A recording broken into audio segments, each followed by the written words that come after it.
Hey, what's up, G.I. Joe fans and Third Wave Sabotage community? Tim here, and today, since I'm reviewing the Devilfish, I figured I'd do it by a local river here, the Lamprey River in southern New Hampshire. And ironically, this is a place that I often find water snakes. So snakes, I'm not reviewing a Cobra vehicle today, but I thought it'd be cool to be by the water. All right, so here's the G.I. Joe Devilfish. Came out in 1986. At the time when this came out, it was a little over $3, like $3.50, which is insane. But you could pick it up right now on the aftermarket, probably on eBay for around $40. And a couple things to be aware of. You want to make sure you have all the missiles up top. There are 2 torpedoes on the bottom, engine covers, an engine connector, and then these black hoses are very easily lost. All right, let's stop looking at my face and get a close-up of the Devilfish. All right, so this is the Devilfish. Once again, came out in 1986. They call this a one-man attack boat, but it does fit the driver and 2 other characters, so you can have up to 3 people on the boat. When some folks ask, like, well, what does it compare to in the real world? To me, there's nothing that really matches up to this, definitely not one-to-one. Because of its firepower, it's got some of the vibe of like a SWIC boat that maybe the Navy SEALs or some other special forces would use to get into a particular location like up a river. But you can fit way more guys on one of those boats than this. It's definitely not just a speedboat. It's definitely not a, a destroyer or something like that. That's huge. So it's just a very small speedboat, basically. Here's the description from the Ultimate Guide to G.I. Joe. We note that the ship comes with a hydrodynamically shaped riverine hull, twin 110 horsepower assault water jet motors, twin 20mm Mark 12 repeater cannons, 2 water-guided Mark 8 Captor torpedoes, 4 laser-guided Sea Phoenix missiles, 2 epoxy armored reinforcement engine covers, and the ship glides on 2 carbon fiber reinforced stabilizing sponsons, something like that. All right, so we've got these 4 missiles up top. They're very prominent when you first look at the vehicle. One of the things that most people note right off the bat is because based on where the foot peg is, if anybody stands in either of these 2 spots, they're gonna get their foot blasted by a missile. There's really no way around that unless you imagine them picking up the missile, throwing it to the water, and then it going, but that's not how a missile is gonna work. So just a heads up, don't fry your guys if you put 2 guys on the side there. You can see how the missile's attached, not a dumbbell-shaped cutout there, but just a normal slot. But I would say they do fit on pretty effectively. Like, I haven't had these fall off very easily.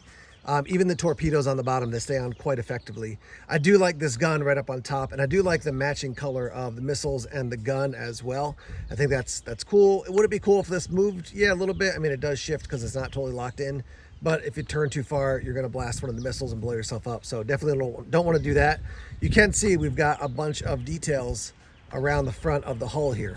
Maybe these are some sort of attachment point to, tie some rope or something like that. If this thing was getting, tied up on the side of another boat or on a dock or something like that. But kind of a nice feature. I want to talk about the Devilfish logo.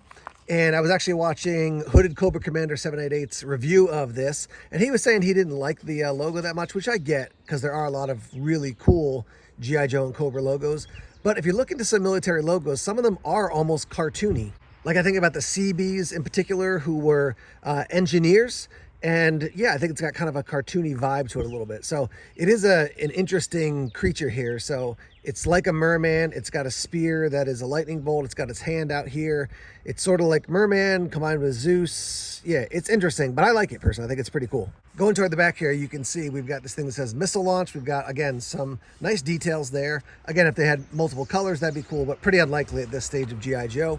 But looking back to the engine, you're going to see a lot of parts that are easily lost. Number one are these 2 hoses that connect from basically the body down into sort of where the engine is going to get fuel or something like that. You also have the covers to the engine and this link bar in the back. Those are all easily lost. The reason that the engine covers are easily lost is because they do come off, revealing the engine, and that's true for both of them. And you can see they both say G.I. Joe on the side. I'm glad I got a Devilfish with stickers. I think that adds quite a bit to it. And as you heard, they do snap in, but they can come off, and you want to be aware of that. You do have this link bar. It reminds me of like the link bar on the water moccasin, like that connects the 2 vanes together. So yeah, this link bar as well could be lost. One of the cool things is that when you move one engine, the other one moves because of the link bar. I like that feature. Another cool feature here is that you can raise and lower the engines And for me, one thing I think about that is that if you raise the engine up and maybe it's just a little bit under the water, you can travel in maybe shallower waters. Therefore, if you're, the water moccasin is getting away into some sort of swamp area, you can travel maybe a little bit easier if you lift this up. I don't know if you guys can hear the cars going by, but that's one downside to shooting a video outside, is that there's definitely some background noise. Anyhow, the other side of the Devilfish looks very similar to the front side, or the side I already showed you. You got some stickers there. Let's look at the bottom now, and you can see our 2 torpedoes. There's a look at one of the torpedoes. I still have a sticker on that one, which is pretty cool. And they attach quite effectively with that dumbbell cutout. And again, that's what the bottom looks like with them locked in. You can see kind of these 3 sections that would be sort of skimming across the water on the hull, the bottom of the hull there. Now I've got Beachhead in mind. Another person that I brought along, as another figure I brought along, was Shipwreck. So we'll put him in a minute, but I do want to show you in here. We got a really nicely contoured seat, which I think it's pretty cool actually. It's got a bit more detail than I would expect. One downside is no controls here. If they just put a sticker there, it would be a win. Maybe there's a sticker that comes with some of them, but I've never seen a sticker there. This is what I use as basically my my joystick, if you will, to drive the boat.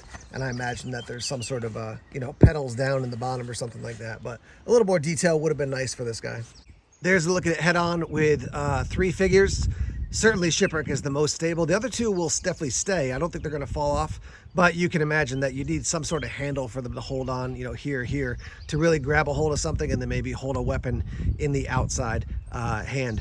Again, this is G.I. Joe. It's made up. It's fun, so I'm not overly concerned about it. I do like the fact that you can have a couple figures on there. I wouldn't even mind a couple additional pegs on the back as well. All right, so what does the Devilfish compare to? Well, size-wise, it's quite similar to the Night Landing from Cobra. This is a 1986 versus an 85 vehicle.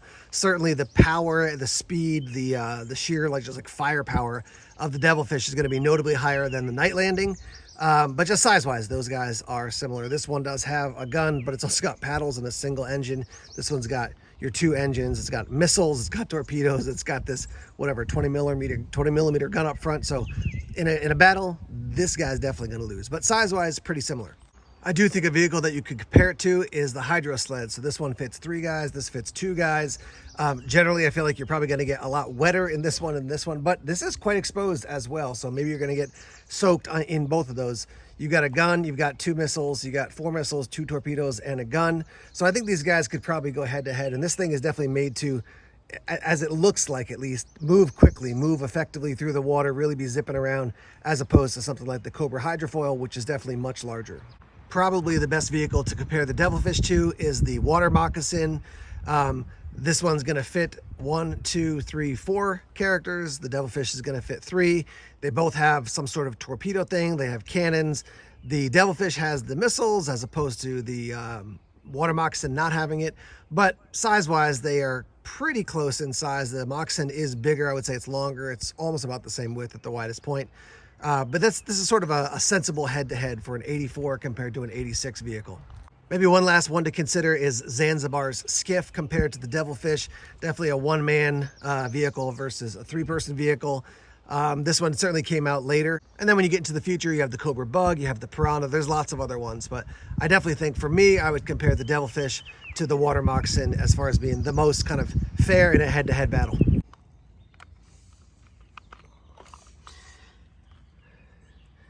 And it looks like they're right. It does float. All right, so for me as a kid, I did not have the Devilfish as a toy, so I never got to play with it. I don't even remember if any of my friends had the Devilfish, but one of the things that stands out to most people is that this thing is so bright in color. I actually like it. I mean, there's a lot of things about G.I. Joe that are not subtle in their approach to color. I mean, even Shipwreck here, he's got this bright blue shirt on, so that's not super effective if you're out in a forest. But that's how they roll. And so I like the bright orange.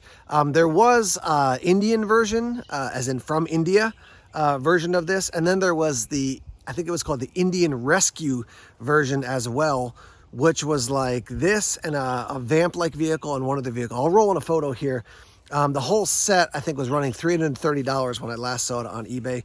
Definitely cool, but that was out of the Fun School line. And so sometimes weapons were limited on that. So when I've looked for the Devilfish equivalent in the Indian Fun School from the Indian Fun School Company.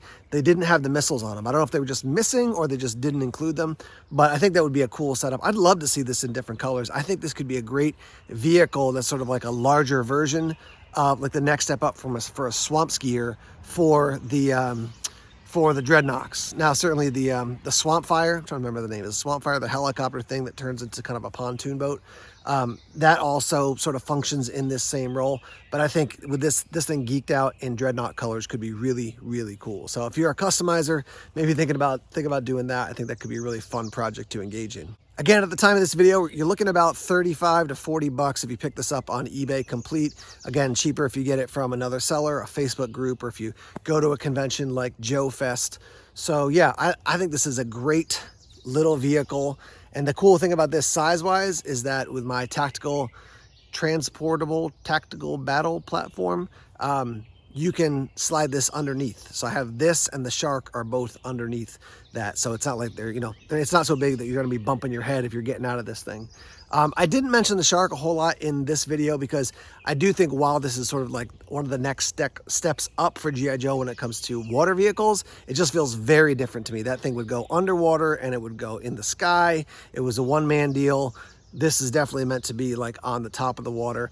I will say that the Shark could be used as something that would like maybe fly around a G.I. Joe base or maybe the flag to protect it. This one certainly could do the same thing, obviously not fly, but be in the water around the flag or a G.I. Joe base to protect it. But for me, the Shark, it's always been quite plain. So I like the fact that this was a bright color and had just a lot more sort of functionality and play features compared to the Shark. So that is the G.I. Joe Devilfish from 1986. Let's hear your thoughts on this vehicle. What do you like about it? What were some of your other favorite vehicles from that year? Got a couple other videos for you to check out here from Third Wave Sabotage.